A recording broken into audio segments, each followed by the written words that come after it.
নমস্কার, আমি Swastika. Fruit horror স্টেশনের আরেকটি এপিসোডে আপনাদের জানাই সাদর অভ্যর্থনা। আজকের গল্পটি পাঠিয়েছে আমার মেয়েবেলার বন্ধু অদিতি। ওর গল্প আপনাদের যদি ভালো লাগে তাহলে অবশ্যই ওর ফেসবুক পেজ গল্পজাল ভিজিট করবেন ও সেটিকে লাইক ও শেয়ার করবেন। একইভাবে আমাদের এই উদ্যোগ আপনাদের যদি ভালো লাগে তাহলে আমাদের ইউটিউব চ্যানেল ইউফোরিয়া এন্টারটেইনমেন্টকে লাইক, শেয়ার ও সাবস্ক্রাইব করতে প্লিজ ভুলবেন না।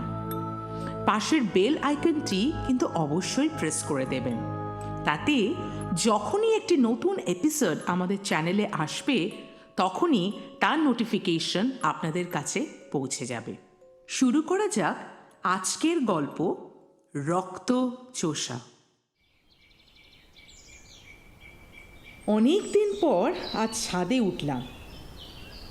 অফিসের যা কাজের চাপ, সচরাচর তো আর আশাই হয় না এখানে।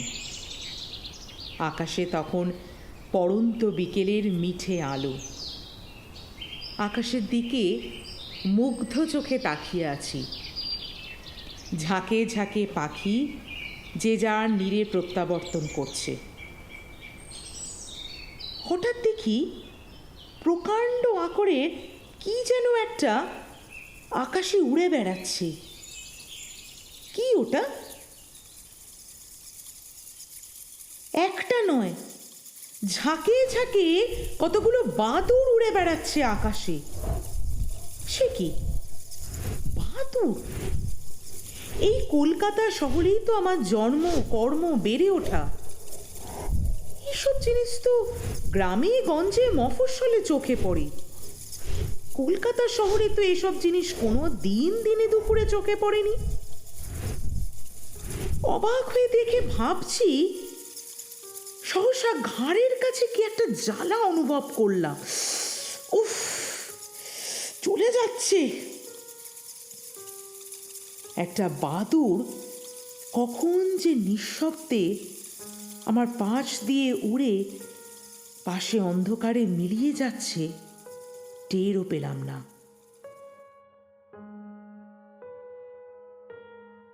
এর দিন সাতেক পরের ঘটনা। মাথা নিচু করে রাস্তা দিয়ে হেঁটে যাচ্ছি। ঝিরঝির করে সারা দিন ধরে বৃষ্টি পড়ছে। রাস্তার ধারের বাতিটা বড় বেশি যেন উজ্জ্বল।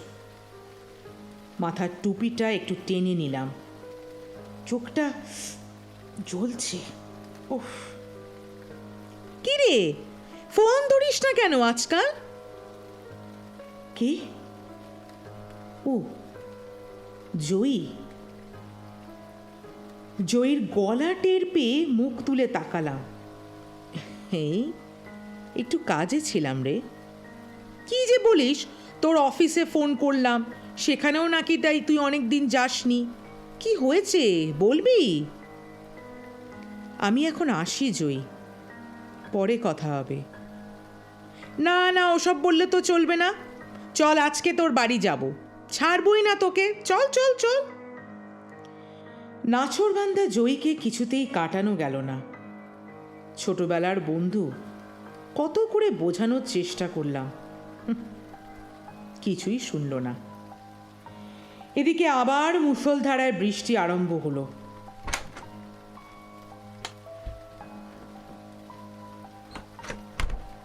বাড়িতে ঢুকতে না ঢুকতেই লোডশেডিং। জয়ীকে সোফায় বসতে বলে তোয়ালে আনতে বাথরুমের দিকে গেলাম। একজোড়া সন্দিগ্ধ চোখ দেখলাম ফলো করছে আমাকে। তাদের দিকে তাকিয়ে একটা বাঁকা হাসি হেসে বাথরুমে ঢুকলাম আমি। বাড়িটাতে ঢুকতেই যেন কেমন একটা অস্বস্তি হচ্ছিল জয়ী। কিছু একটা যেন অপার্থিব অনুভূতি আছে। ছোটবেলা থেকেই তো এই বাড়িটায় আসছেও।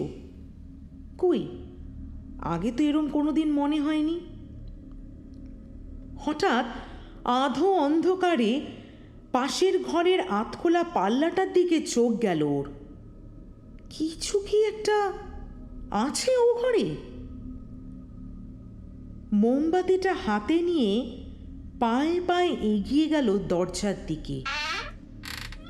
এ কি, একটা মানুষ উপর হয়ে পড়ে আছে না? কৌতূহলী জয়ী সহসা এগিয়ে গেল। আরে কি সর্বনাশ! এরই তো ছবি কালকের খবরের কাগজে নিরুদ্দেশ বিভাগে বেরিয়েছিল। এ কি করে এখানে এলো? মুখটা পুরো সাদাটে, যেন শরীরে এক ফোঁটা রক্ত নেই। শরীর নিথর। তবে কি মৃত? পিছনের পায়ের শব্দে ঘুরে তাকালো জয়ী।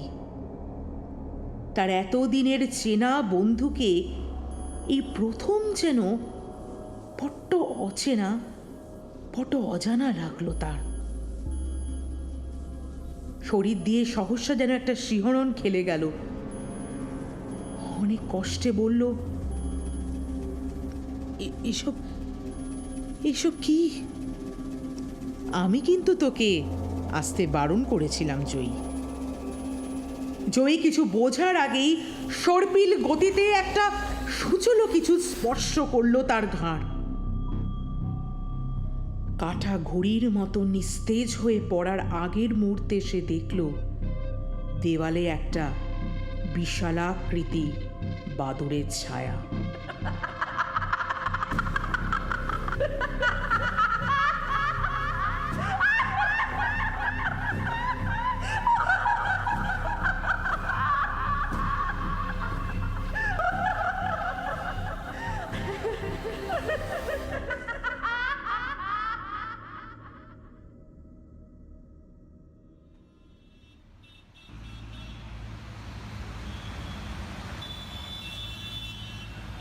তাড়াতাড়ি বাড়ি ফেরো, আর তো একটু পরেই সূর্যগ্রহণ। আরে দাঁড়াও তো, বাসটা ডিপোয় তো পৌঁছতে হবে নাকি? বিরক্ত হয়ে ফোনটা রেখে দিল রবিন। আজকে আসার ইচ্ছেটা ছিল না রবিনের। ফালতু এই বাস মালিকের হুমকি, তার জন্যই যা হওয়ার তাই হলো। আজকে দিনটাও ভালো নয়। একে এই কলকাতা শহরের বুকে এক রক্তচোষার আবির্ভাব হয়েছে, তাই আবার আজ সূর্যগ্রহণ। হঠাৎ কিছু ভয়ার্থ কণ্ঠে বাসটা সজোরে দাঁড়িয়ে পড়ল। দেখলো বাসের সব লোকজন প্রাণ ভয়ে চিৎকার করছে। আকাশে তাকিয়ে দেখলো এক বিশালাকৃতি বাদুড় উড়ে আসছে তাদের বাসের দিকে। বাস চালিয়ে দিল রবিন। তাকিয়ে দেখলো সূর্য আস্তে আস্তে ঢেকে যাচ্ছে। কিছু একটা লাফিয়ে পড়ল বাসের ছাদের ওপর। হঠাৎ রবিন অনুভব করলো একটা ঠান্ডা স্পর্শ।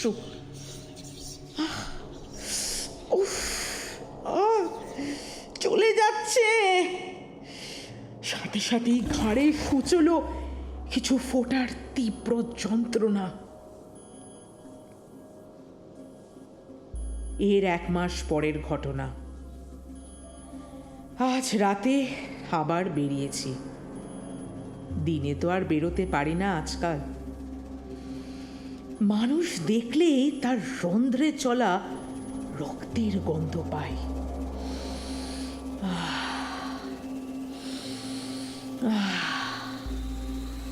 কি যে সুবাস, কি সুমধুর ঘ্রাণ, আমায় যেন চুম্বকের মতো আকর্ষণ করে। আমি এমনটা ছিলাম না, কেন এমনটা হয়ে গেলাম আমি? যাই হোক, আমার নামটা তো বলাই হয়নি আপনাদের। আমি প্রলয়। যদিও খবরের কাগজের হেডলাইনে আমি এখন কলকাতার রক্তচোষা ভ্যাম্পায়ার।